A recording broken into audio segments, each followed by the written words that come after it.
Now, if you all would like, I can give you like a 2-minute summary so you know where we're going, and then we can go into the more formal version. If you don't mind the 2-minute being informal and you're not recording. So everybody all right with that? Okay. Yeah, All right. let's do Yeah, that, 'cause please. I need an extra second too. Yeah, let me know when you're ready, Nia. Okay. The bottom line on this is no criminal charges. It's not a close call. This is a case where, to make a very long story short, and you're going to get the longer version, the police were out there to arrest Mr. Beekman for shooting a 7-Eleven teller in the foot some days earlier. And they come out, they roll up, you'll hear it in the video, but they're going to roll up in this SUV. This is Mr. Beekman's car. They roll up on him. They barely even have feet on the pavement before Mr. Beekman starts shooting at him. The body camera doesn't show the minute that Mr. Beekman starts shooting, but you get the audio from it. And it's just the angles of where everybody's coming out. You'll see from that. But they really don't even, they're not even out of the car. And they return fire, they kill Mr. Beekman. He was really beyond any kind of medical help by the time they even got up to him. But the basic analysis is going to be that he shot at them, they shot back, and they killed him. And they are legally, now whether they're the police, random people, anybody, like the standard's the same. If somebody's shooting at you haven't like been an aggressor towards them, then you were entitled to return fire. And that's what they did. And for everybody's benefit, and I'll mention this during the press conference, I've already sat down with their family, with Mr. Beekman's family. We had a meeting this morning. Part of the reason I insisted on setting it now is I asked the family to sort of I wanted to give them the courtesy of having the conversation in advance, but I didn't want to leave them for days where they knew what the results were and might not be able to do something that was going to allow the public to understand what was going on. But I met with them and I met with their lawyers this morning, like at 8:30 this morning, and had this conversation with them at length. And the letter that you all got, that you can pass them around. The letter that is here has already gone out to all of the different people on this distribution list. And we'll post this online too. But My apologies. I don't often go live personally or through No work, problem. so I'm just meticulously going over this to make sure I'm not doing it wrong. There you go. All right. So I'm now in a position where I can hit the go live button and everything is set up. All right. Well, I'm not gonna do that yet. let me think if there's anything else that I want to add to it. Yeah, just say action when you're in. Yeah, I think that's kind of the long and the short of it. I mean, it's the police really didn't have a whole lot of options. And one of the other things that I'm going to mention during the press conference is that my portfolio is extremely narrow. It's are there criminal charges to bring or are there not? I will say in the more formal piece of this that had Mr. Beekman lived, I would have recommended indicting him for attempted malicious wounding and the use of a firearm, possession of a firearm as a convicted felon. Like the criminal fault here lay with him. And as I told his family, like I'm very sorry for them. They've lost a son. They didn't do anything wrong. They're allowed to grieve the death of their son, but that does not, the police did not do anything. They did not commit a crime here. They responded in legitimate self-defense. So that's the Cliff's Notes version of what you're about to get. So if everybody's ready, then I'm happy to get started once Nia lets me know that she's ready for me to start. Yeah, when I hit go live, let's just have like a quiet few seconds to make sure everything's working, and then I'll give you a thumbs up. I'm gonna hit the button now.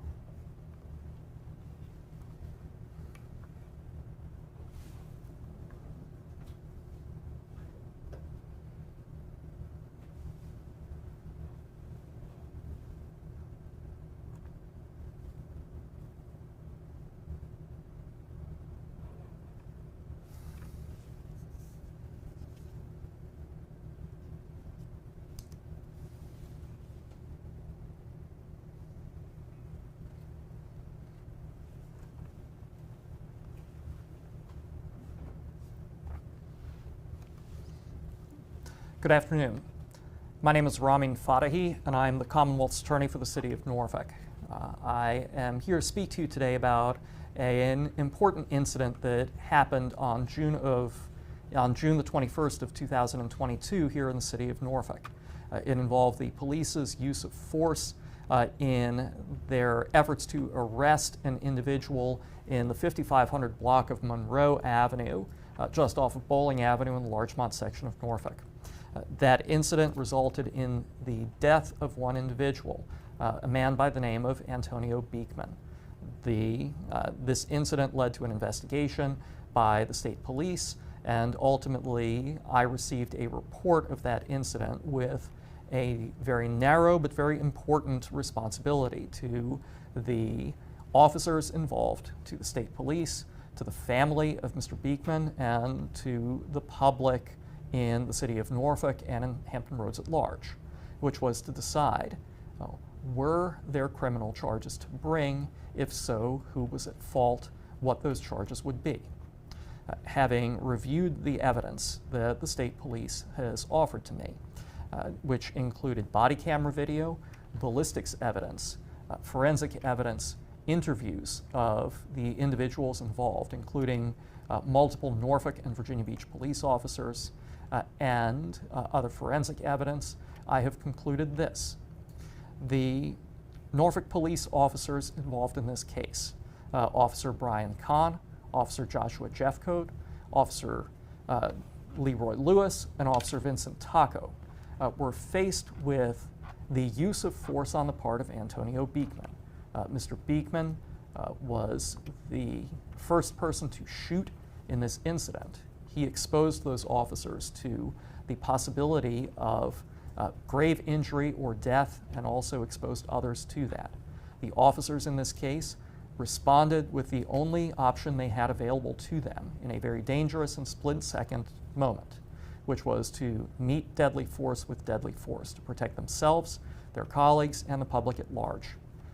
They committed no crime. They did what we ask of police officers to do every day, which is to make hard decisions while under fire and while facing violence that they must answer. There are no charges for my office to bring against those officers. My analysis reveals that had Mr. Beekman lived, and I wish he had, I think we all do, but had Mr. Beekman lived, he would have been subject to a number of criminal charges, violent felonies that resulted out of this incident, and that would have been in addition to the violent felonies that for which he was wanted at the time of this incident. My final conclusion will be that there will be no charges to bring and that this case will be closed. Let me explain to you how I've reached that conclusion.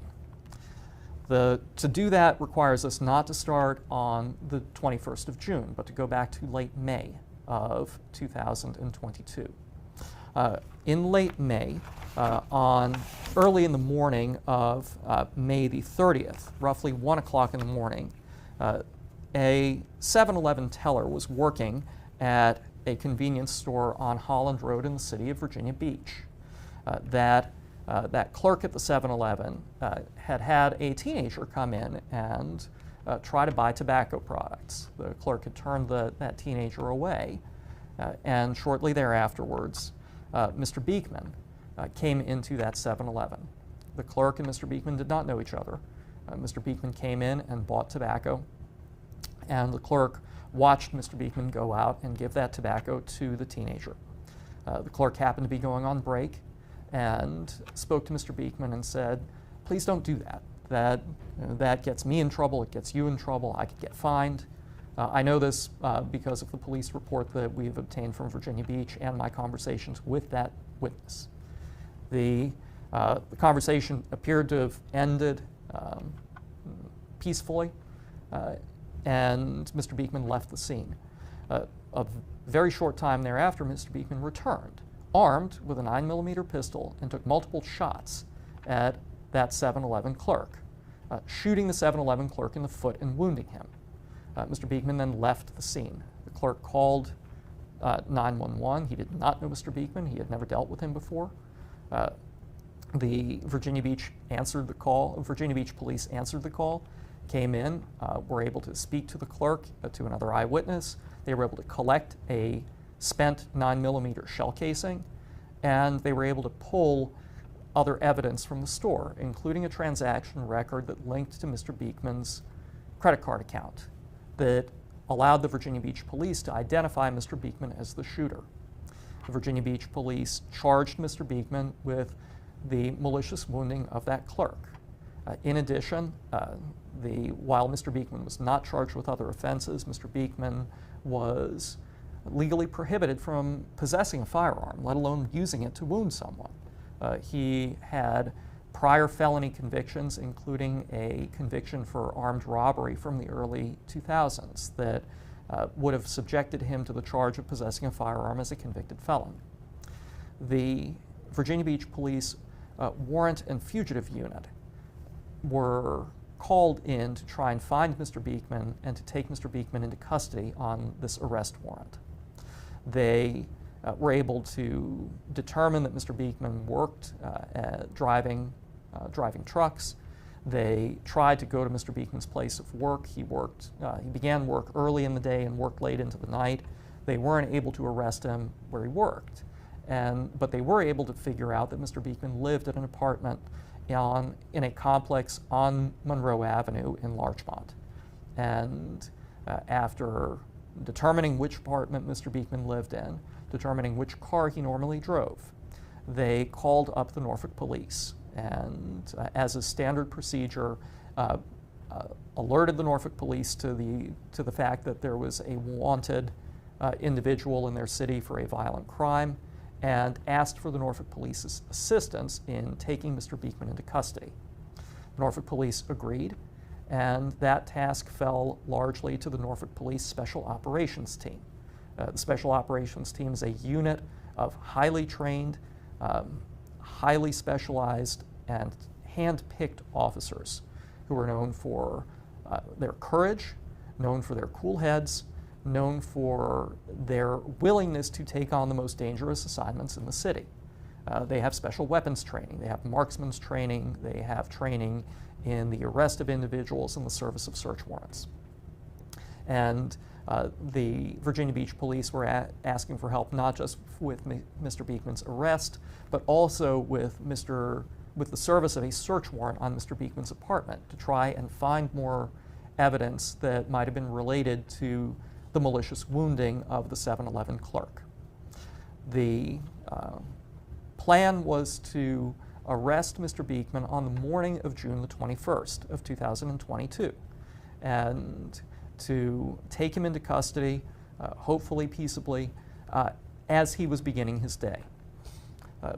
Before 5 o'clock that morning, a number of Virginia Beach Police Warrant and Fugitive Unit detectives were out at the scene on Monroe Place in unmarked cars, themselves in plain clothes, to be the surveillance unit and to spot Mr. Beekman and to alert the Norfolk police and the Special Operations Team to make the arrest.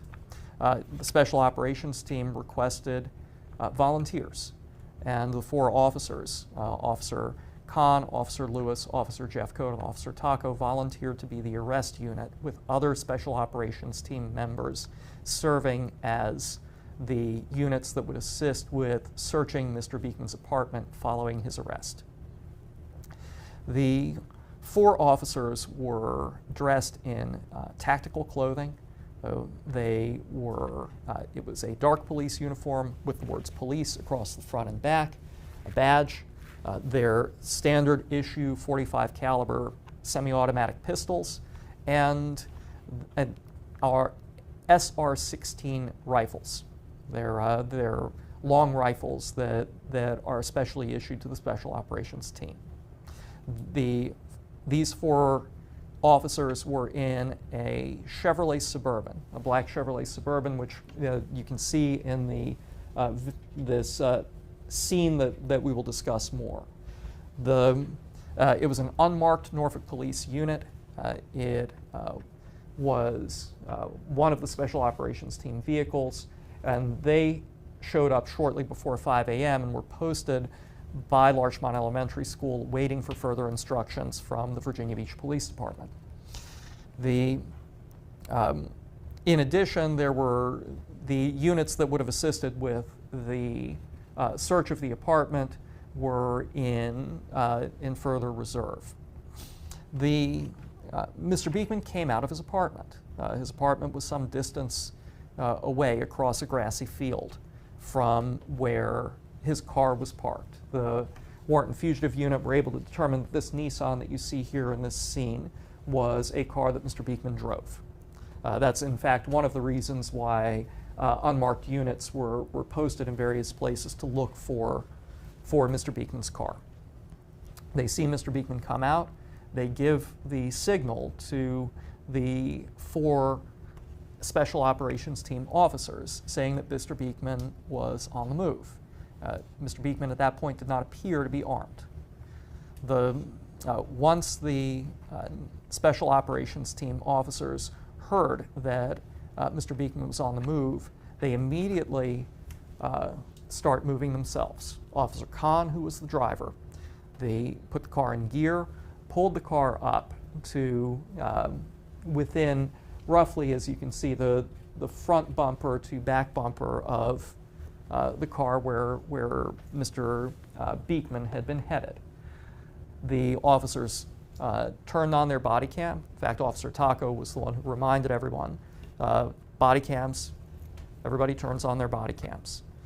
And what happens afterwards moves extremely quickly.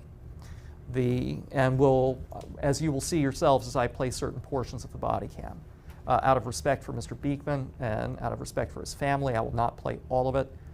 It is difficult to watch, but I will play the portions that will reflect, or that will show and support the conclusions that I have reached. The officers pull up, everybody opens their doors. As the officers are climbing out of the car, their headlight and taillights are on, no blue lights, but headlights and taillights.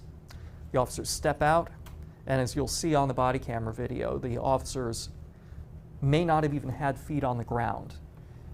The only words that any of the officers are able to get out are from Officer Lewis, whose job was going to be the lead person to approach from the front passenger door to come and try and get Mr. Beekman into custody. And you'll be able to hear, "Show me your hands, show me your," and even before the word hands comes out, you will hear gunfire. The interviews with the officers established that at that point, Officer Lewis, in particular, as he explained, saw Mr. Beekman firing at him. Mr. Beekman was in fact armed. He draws a gun and he starts shooting at the officers. The officers at that point make the decision that they must, which is if somebody is shooting at them, they must shoot back. Not just to protect themselves, but to protect everybody in this neighborhood. And that is exactly what they do. The Officer Lewis explained, and you'll see on the video, that he took cover. He was able to fire a few rounds from his long rifle, takes cover behind this Lincoln SUV. The other 3 officers are able to fan out and move in various directions. The body camera does not show the beginning of this fire, this exchange of fire. You will hear it, but you won't see it. But you will see that Mr. Beekman starts to move back towards his apartment. Interviews with the officers show that Mr. Beekman, even while moving backwards, continued to shoot at the officers. He eventually falls and dies, if not instantly, then very close to it, from multiple gunshot wounds. By the time that the officers arrive up to him, Mr. Beekman was beyond any kind of medical help. I'll play the video and then we'll talk about some of the ballistics and forensic evidence that confirms the account that the officers have given and interlocks with the body camera video and shows that Mr. Beekman in fact fired first and that the officers responded as their training and as public safety required.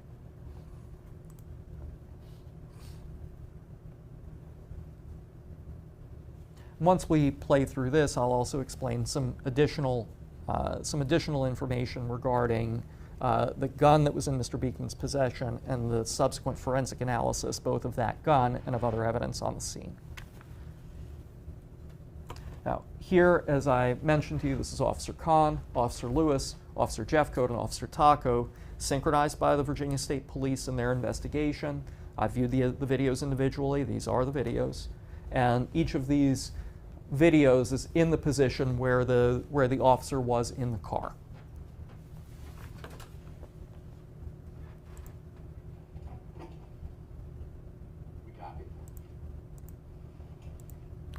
Make sure our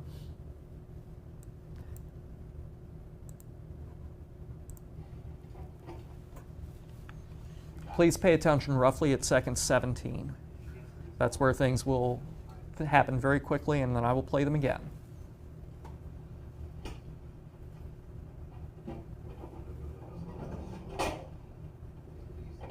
That sound, by the way, was not a gunshot. That was the sound of somebody's breakfast falling off of the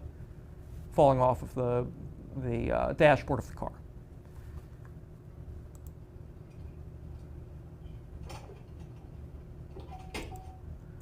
Right here, you will be able to see this is Mr. Beekman's car. Within a few seconds, you'll be able to see Mr. Beekman on Officer Kahn's body camera running in this direction.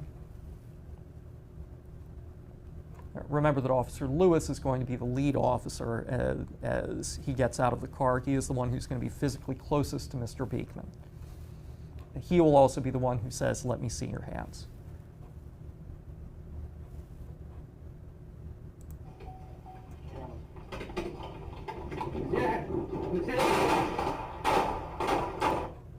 Mr. Beekman.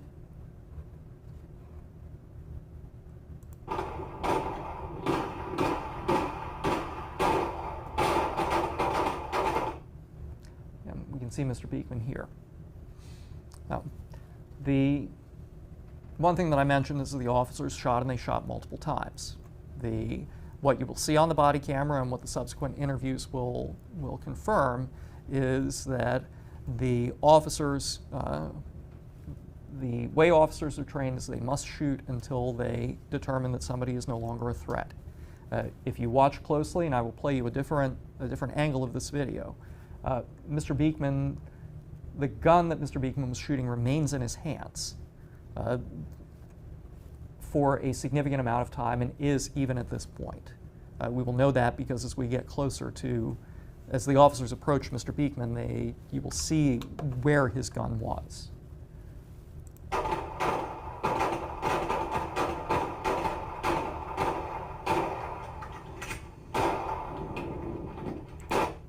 Right here, and again I will play it with a different video, this is where Mr. Beekman's gun begins to, finally his hand starts to come down. At this point he is almost certainly mortally wounded. But the officers have to make the determination of when he is no longer in a position to shoot back at them.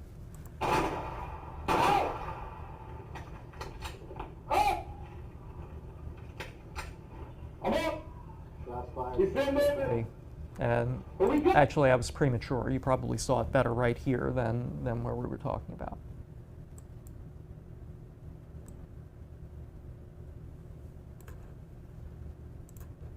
Watch right here. I'm up.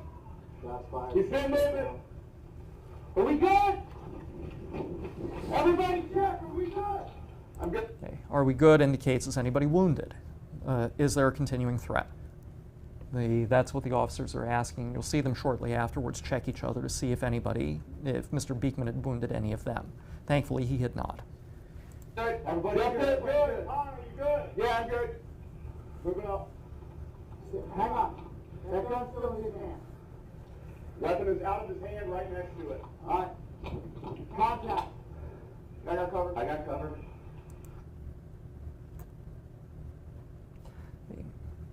The gun is right here. The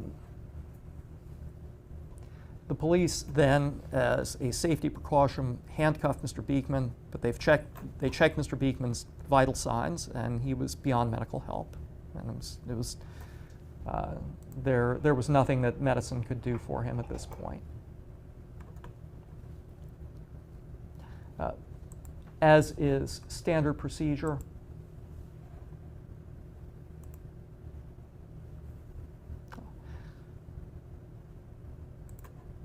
if you'll permit me, the state police did a commendable job of collecting the digital evidence in this case. They also were able to, in addition to synchronizing the video,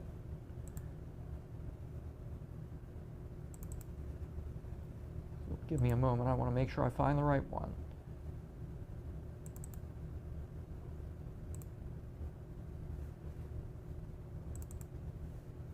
Here we are. They were able to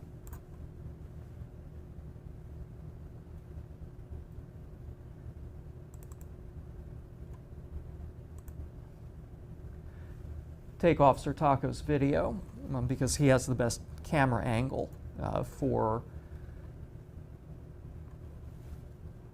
what happens as the officers approach. And they were able to slow it down and zoom it in so that it's more visible what was happening with Mr. Beekman's gun.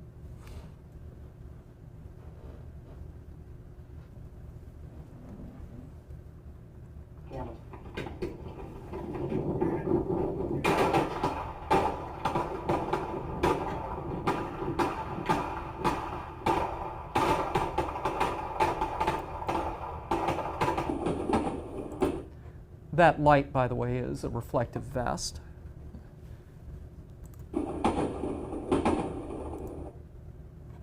Right here, gun still in hand.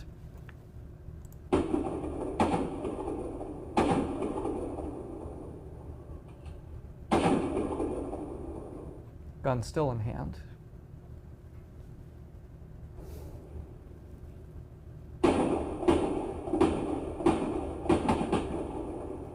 Gun still in hand.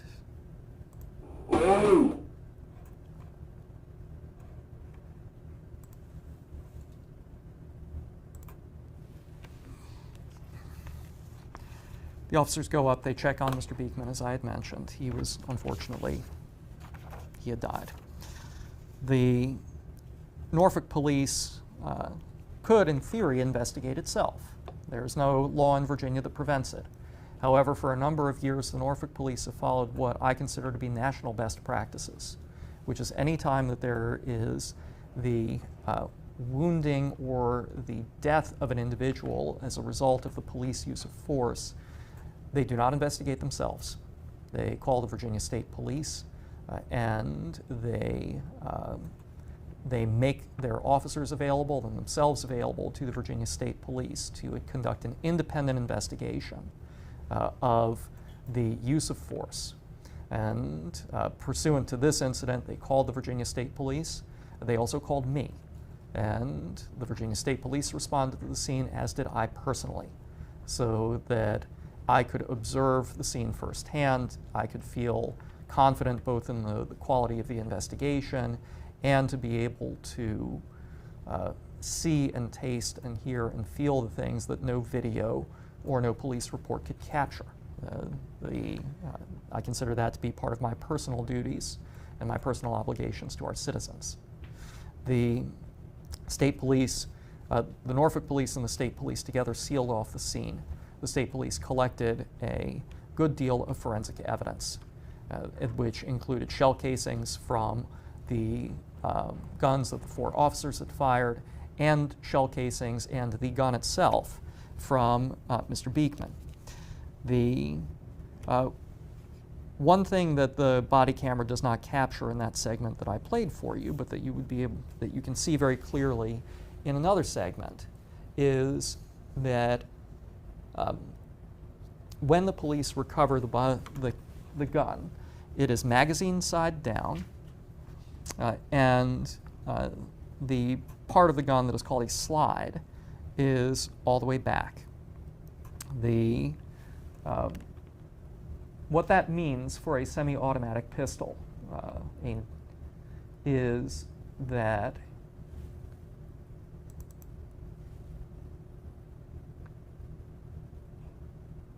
to understand what that means for a semi-automatic pistol, we have to talk about how a semi-automatic pistol works.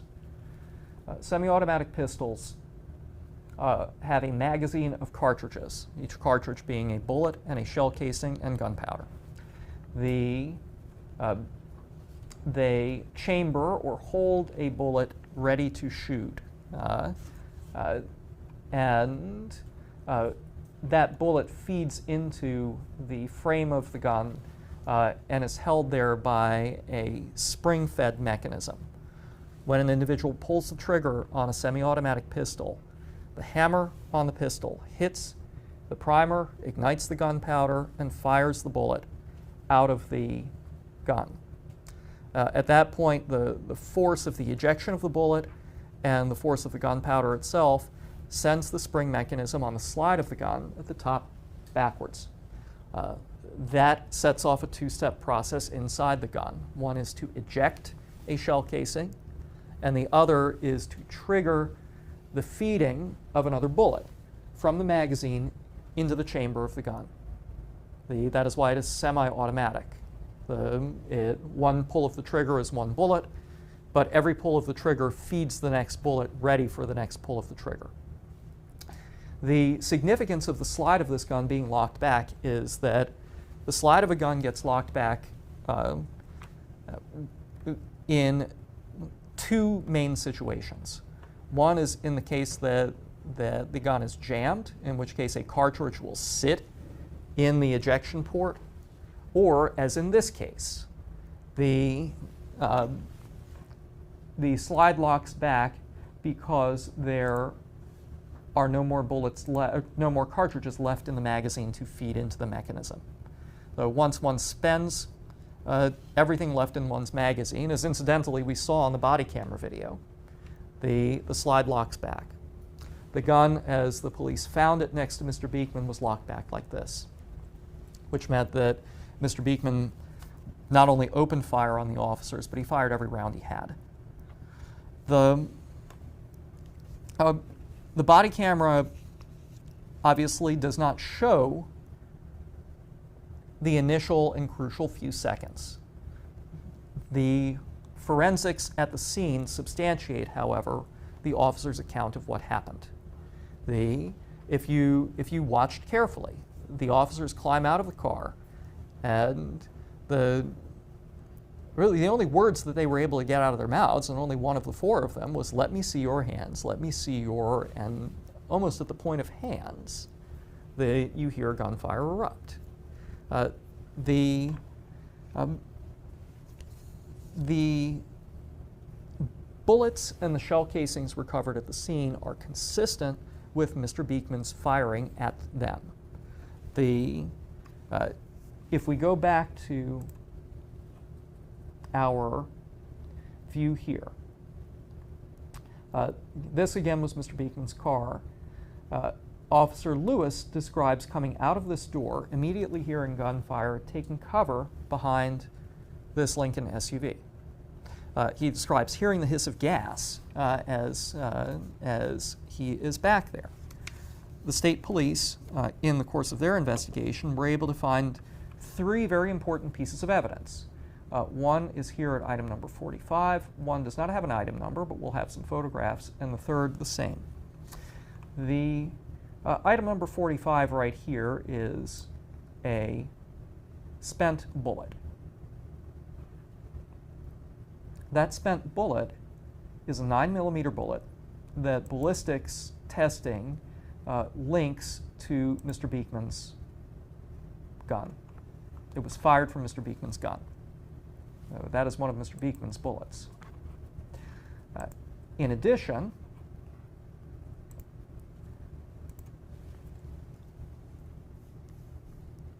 the police took a look at the front of that Lincoln SUV.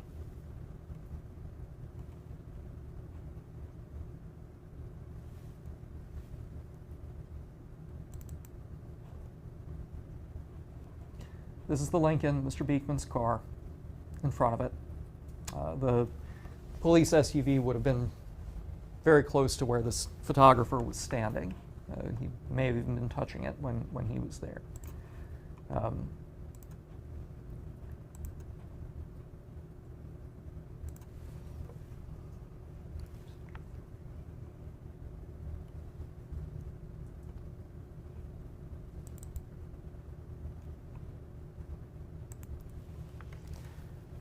These flags go through and show the path of a bullet. While the police were not in a position to essentially to cause serious damage to the car of a third party, they were able to see that a bullet had penetrated the front of the car, behind which, if you recall, Officer Lewis had taken cover. The only way that that bullet could have moved in that direction and pierced the front of this car was if Mr. Beekman had shot that round. That I can say with confidence that is Mr. Beekman's round. The fact that Officer Lewis was able to say that he heard the hiss of gas is indicative of probably hitting the air conditioning compressor of that car. More importantly, in fact, more frighteningly, was the examination of the officer's car. You've already seen the video, so I think you'll appreciate the significance of what I'm about to show you. This is the SUV. These two rounds are from Officer Khan, shell casings belonging to Officer Khan. Round number 25 is a shell casing from Officer Lewis. This is an unmarked but very important piece of evidence. Zooming in,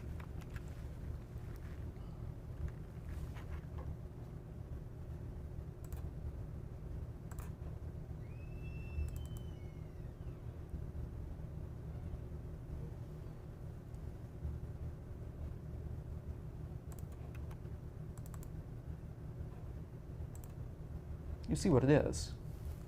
It's a bullet hole.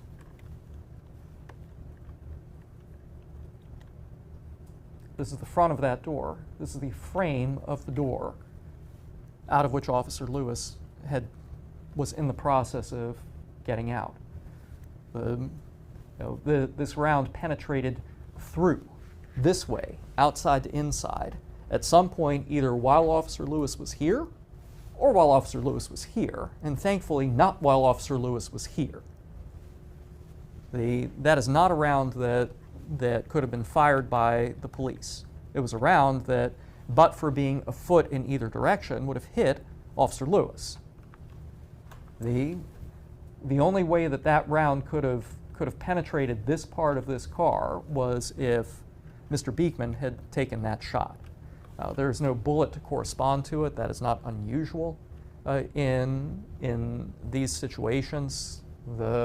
Because the bullet either can fragment into pieces, it can go down range, it can bounce, it can drop, it can roll into a gutter, but there is no other way for that hole to have wound up in this car other than for Mr. Beekman to have taken that shot.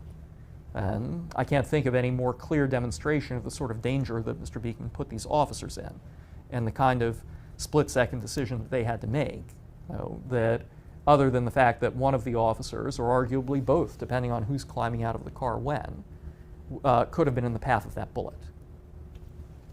The forensic collection and ballistic analysis from from the scene yielded 9 9mm shell casings, all of which matched ballistically to the gun that you saw in Mr. Beekman's hand. The bullet that I showed you as item number 45 also matched to Mr. Beekman's gun. Remember, he was the only person on scene who had a 9mm pistol. The officers, 3 fired .45 caliber pistols, and 1 fired a long rifle of a totally different caliber. The ballistic analysis of the officers' shell casings, the police recovered all of the shell casings that the officers had fired, and some bullets, some from the autopsy, some from the scene itself. Those bullets and the shell casings were fanned out consistently with the movements that you saw of the officers on the body camera video. The autopsy of Mr. Beekman also substantiates that that all of the shooting started very early and is consistent with Mr. Beekman's starting this this incident.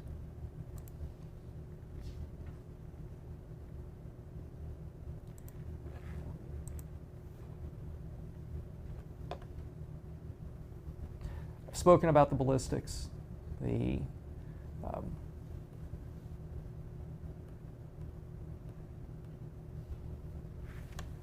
moving to the autopsy. The medical examiner was able to identify 21 gunshot wounds to Mr. Beekman. The medical examiner was able to recover some projectiles, not all. Some of the wounds were through and through. Some of at least one of the projectiles had fragmented. The medical examiner is able to determine the direction of travel of various wounds, not all. It can be difficult to tell sometimes. What a medical examiner cannot do is necessarily say who was where or doing what at any given point, or the sequence at which a person suffers various gunshot wounds if they're in short order. So number 1 doesn't mean the first wound, number 19 doesn't mean the last, or moving on to the 21st. It's simply a numbering system that the medical examiner uses. So please don't assign any particular significance to the numbers. What the medical examiner's report does show, and what is important to my analysis, is that no fewer than, I want to make sure I get my number correct.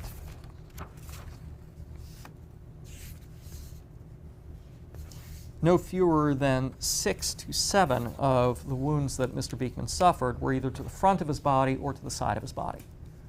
The remainder were essentially to the rear of his body, or were at certain angles where it was clear that the wounds were most likely from when he was on the ground. Still gun in hand, if we recall. This substantiates and backs up, again, in a different way, that the police were engaged in an exchange of gunfire with someone facing them. Is consistent with Mr. Beekman's being the first to fire. The officers in this case spoke to the investigators. They gave their statements. The only people who were really in a good position to see what had happened were the 4 officers and the lead SOT team. Everything happened so quickly and happened based on where people were standing that the Virginia Beach officers were able to come to the scene, but by the time that they even realized that something had been happening, the same with the SOT backup team. They were not in a position, they hadn't been in a position to be able to see the details of the incident. But the evidence all pointed in one direction. I'll add as a coda that the police department did eventually serve the search warrant on Mr. Beekman's house later in the day. The legal analysis in this case, once the evidence fit together, was relatively straightforward.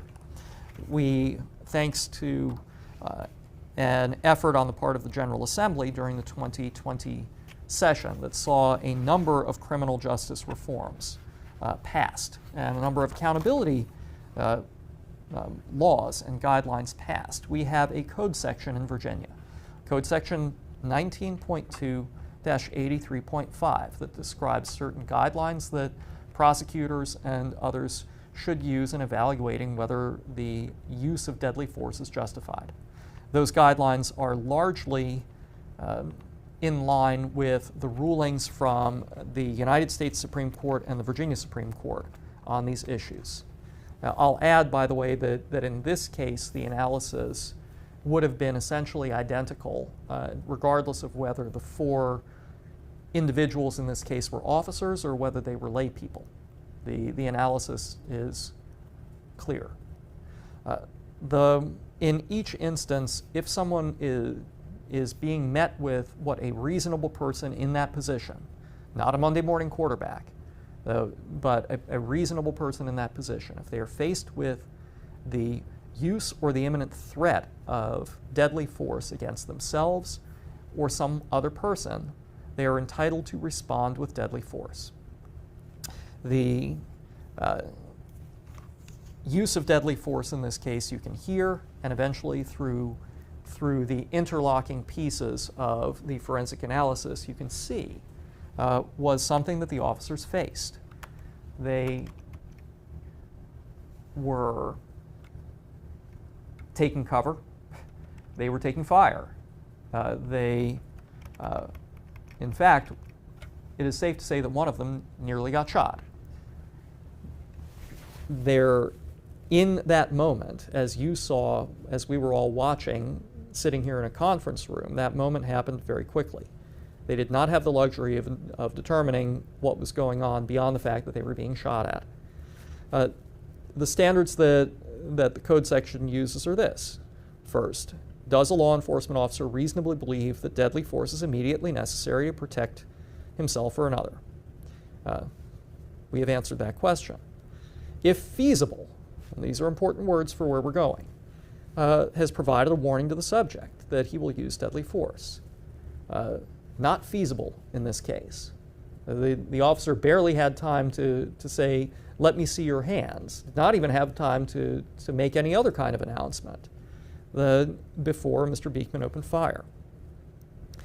3, and this is the larger question, the officer's actions are reasonable given the totality. I've explained why, and they are in fact reasonable. All other options have been exhausted or do not reasonably lend themselves to the circumstances. And this was not a slow motion situation.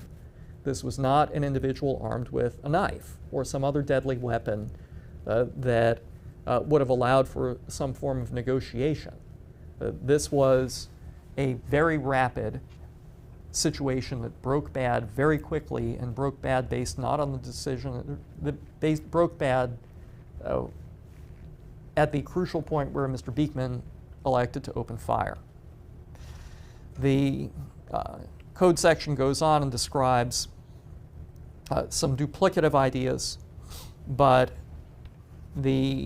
some of the other things that they say you can determine, circumstances you can use, are the amount of time available to the law enforcement officer, again, some duplicative, whether the subject possessed or appeared to possess a deadly weapon, whether he refused to comply. We definitely have a refusal for compliance here. Whether the officer is engaged in de-escalation measures, and that's a standard that is if feasible. It's not a reasonable expectation to look for a de-escalation when somebody has nearly shot you. We just do not have that luxury, nor should we expect that sort of luxury in a split-second, very dangerous situation. That is a standard that is important, but is really geared towards other instances where things have developed.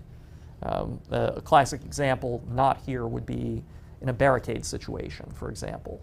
That would be a very important consideration. It's just not one that is realistic or feasible to apply to the facts before us today. Whether the conduct of the law enforcement officer intentionally increased the risk of a confrontation, there's no evidence that there was an intentional effort to provoke a confrontation or to escalate. The officers got the signal to come in, they drove in, they began to get out of their car and began to get shot at. There is no intentional escalation.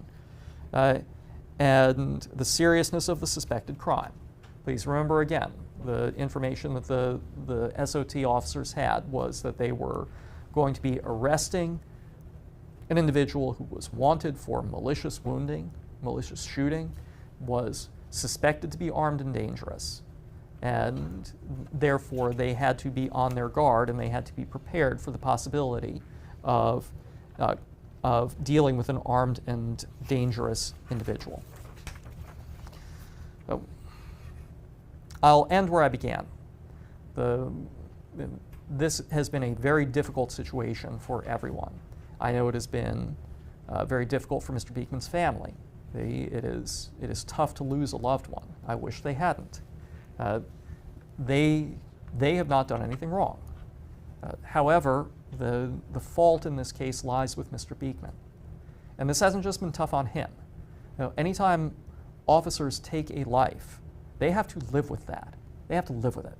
Even when they did the absolute right thing, I have known officers in my 17 years prosecuting for whom it is very difficult, very, very difficult. They second-guess themselves even when they did the right thing.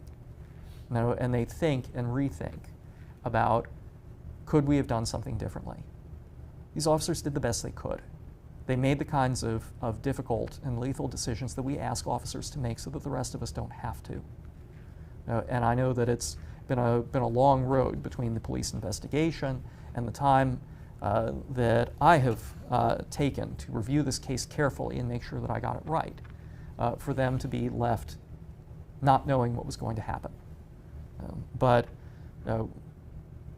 we need to express our appreciation. I express my appreciation to these officers.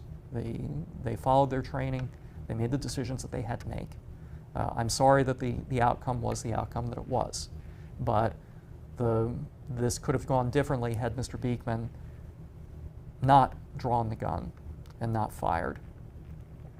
Please forgive me. I think I forgot a very important fact in this. I mentioned that the Virginia Beach Police had recovered a shell casing at the scene of the shooting on May the 30th. Ballistic analysis connected that shell casing to the very same gun that Mr. Beekman used on the morning he died. It was the same gun. I finally want to end with general observations. My job as Commonwealth's attorney is to be the chief minister of justice for the city. It is to look at every use of force, whether it is civilians versus civilians, or officers against civilians, and to do it neutrally, to do it objectively, to do it with a cold eye, and to hold accountable those who break our laws and those who engage in violence. No one is above the law. However, when anybody, whether it is a civilian, but especially when a police officer uses force in a method that is justified, I have a moral and a legal obligation to the citizens of the city of Norfolk to explain that they have done so. These officers did what they had to do, and for that, we owe them our thanks. I will finally thank both the Virginia State Police and the Norfolk Police. Nothing inspires public confidence like transparency. Nothing inspires confidence like being willing to let an outside agency look at your people. The fact that the Norfolk Police do this is not every agency does. And this is what we expect out of 21st century policing. And the high quality work that the state police did put me in a position where instead of having to tell you I don't know, or tell you I'm not sure, I feel confident in my conclusions. And for that, we all, again, as citizens, owe them our thanks.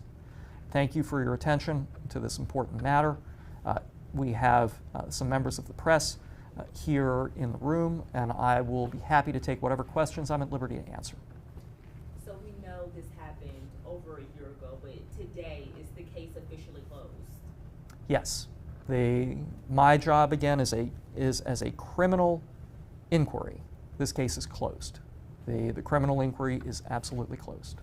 With the case now being closed, we know that those 4 officers, when this originally happened, was placed on administrative leave. Are they back with the Norfolk Police Department? I alerted the Norfolk Police Department today, as I alerted you today. The administrative procedures of the Norfolk Police are not part of my portfolio. They are respectful of my prerogatives, and I'm respectful of theirs. They have some additional processes, as I understand it, to follow administratively before they make any decisions on the officers. Those are not things that are subject to my control or to my oversight. I trust them to do the right thing and to take whatever time they need. But I would be speaking out of turn to discuss exactly what would happen or on what timeline. Are you able to share with for? There was the one warrant for malicious wounding. There could have theoretically been other charges. I can't speak to why the charging decision in Virginia Beach happened. Typically what happens is officers go before a Virginia magistrate and swear out a warrant. But it was a crime that didn't even happen in Norfolk. So I have very good information about it, but limited. And the important part of that, at least for my analysis, was that this was a violent crime. Whether it had been one charge or three charges, the incident was the incident. And the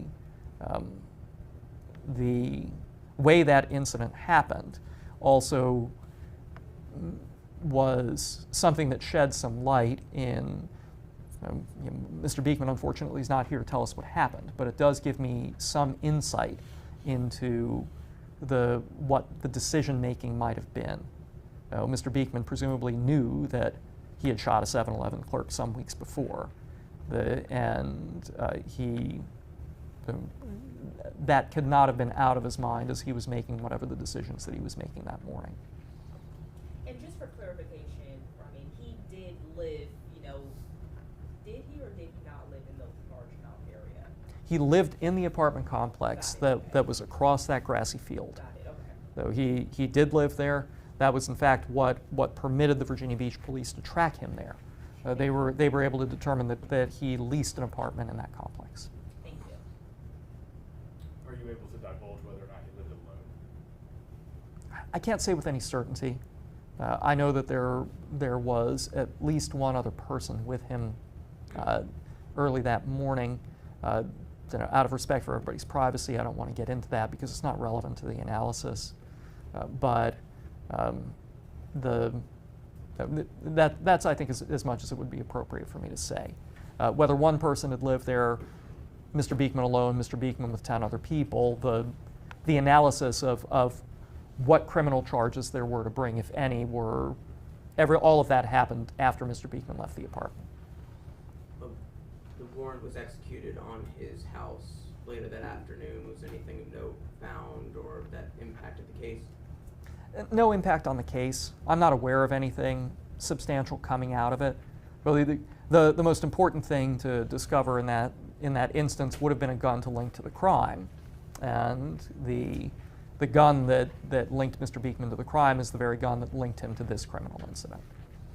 Was there any footage from that May 30th 7-Eleven shooting? Just reading through here, seems to say that it really was him. Was Beekman identified by the clerk, or what can you say about that? I'm not sure. I had some written materials from Virginia Beach. I had more than enough between that material and with speaking to the clerk myself and the fact that a credit card transaction record linked Mr. Beekman there, plus the forensics, the shell casing, to be able to say that the police were totally reasonable in expecting that Mr. Beekman was the criminal actor there. The only other explanation, which is totally not reasonable, is some other person had Mr. Beekman's credit card and his gun and went out to Virginia Beach and shot somebody, and then Mr. Beekman was in possession of the gun later.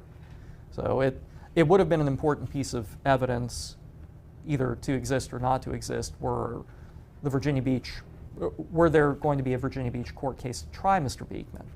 But it wasn't going to be a determinative fact, and I did not run that down just to see it or not to see it. Any other questions? All right.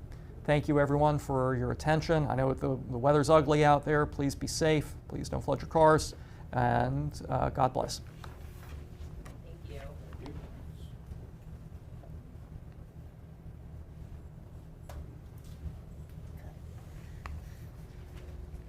All right, folks, thanks for coming. I know that may